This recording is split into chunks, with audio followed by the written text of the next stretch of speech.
Hello friends, welcome to খেল দুনিয়া। অবশেষে জয়ের সরণিতে ফিরল মোহনবাগান। আইএসএল এর দ্বিতীয় ম্যাচে এসে নর্থ ইস্ট ইউনাইটেডকে হারালো মোহনবাগান। 3-2 গোলের ব্যবধানে আজকের ম্যাচে জয় এসছে এবং ডুরান্ড কাপের বদলা নিল মোহনবাগান, এটা বলাই যায়। কারণ ডুরান্ড কাপে যেভাবে এগিয়ে গিয়ে সেই গোল ধরে রাখতে পারেনি, সেখান থেকে হেরে গেছিল এবং আজকের ম্যাচটা কিন্তু পুরো উল্টো হয়েছে।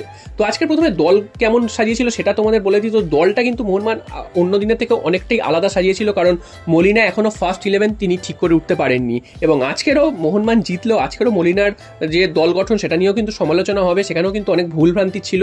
প্রথম কথা, কোনো ফরওয়ার্ডে কোনো প্লেয়ারই ছিল না। জেসন কামিন্স তাকে তো নামায়নি, জেমি ম্যাকলারেন তাকে তো নামাচ্ছিলেন না, যদিও আজকে নামিয়েছিলেন পরের দিকে, তো পরে আসছি সে বিষয়ে। তো ফরওয়ার্ড লাইন কিন্তু প্রায় ফাঁকা ছিল, ফলস লাইনে খেলছিল মোহনবাগান বলা যায়। এবং দিমিত্রি পেটাটসকে যদি সামনে রেখে সাজায় দল, সেক্ষেত্রে কিন্তু দিমিত্রি পেটাটস কখনোই একেবারে স্ট্রাইকিং পজিশনে ছিলেন না।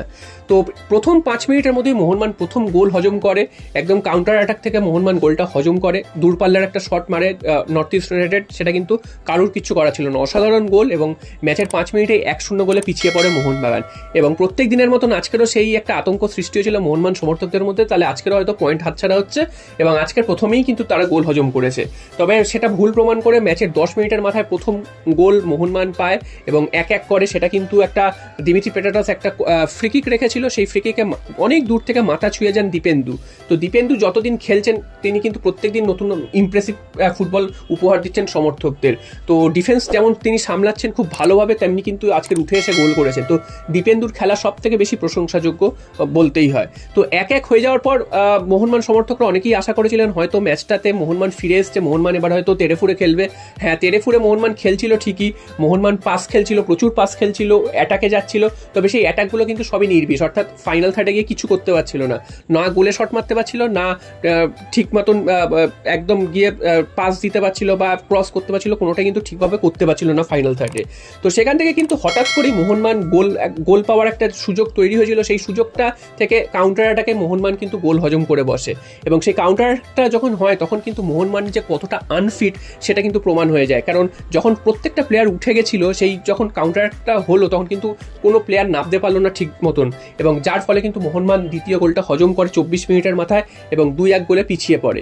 তারপর মোহনবাগান আবার কিন্তু গোল করার একটা চেষ্টা করে, তবে গোল কিন্তু তারা কিছুতেই করতে পারছিল না।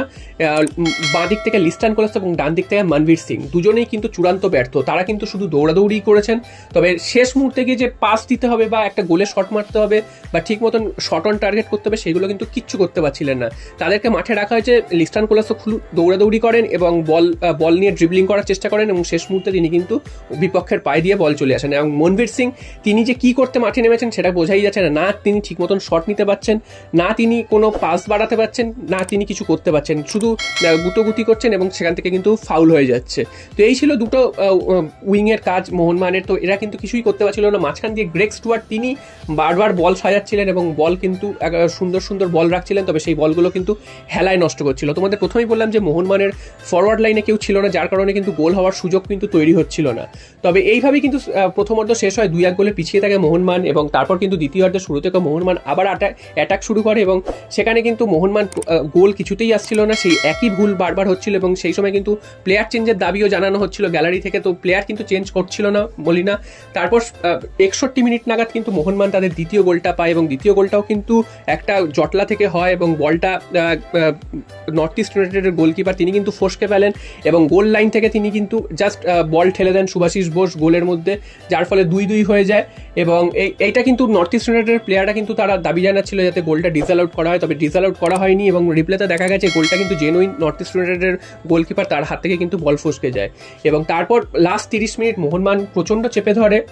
তখন কিন্তু মোহনবাগানের জেমি ম্যাকলারেনকে নামানো হয়। জেমি ম্যাকলারেন নেমেই কিন্তু একটা সহজ সুযোগ নষ্ট করেন, তিনি কিন্তু ফাঁকায় গোল খেলতে পারতেন।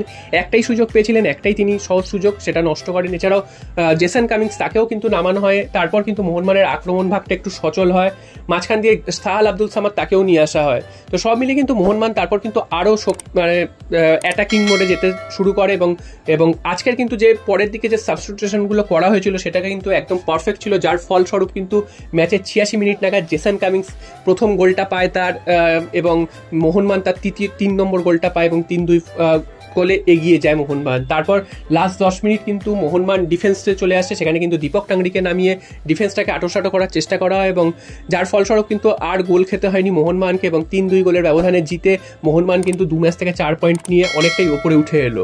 তো মোহনবাগানের কাছে কিন্তু এটা খুবই চাপের একটা ম্যাচ ছিল, কারণ পরপর এতগুলো ম্যাচ তারা পয়েন্ট নষ্ট করেছে এবং জেতার জায়গা থেকে তারা কিন্তু ড্র করেছে, সেগুলো হারেরই সমান।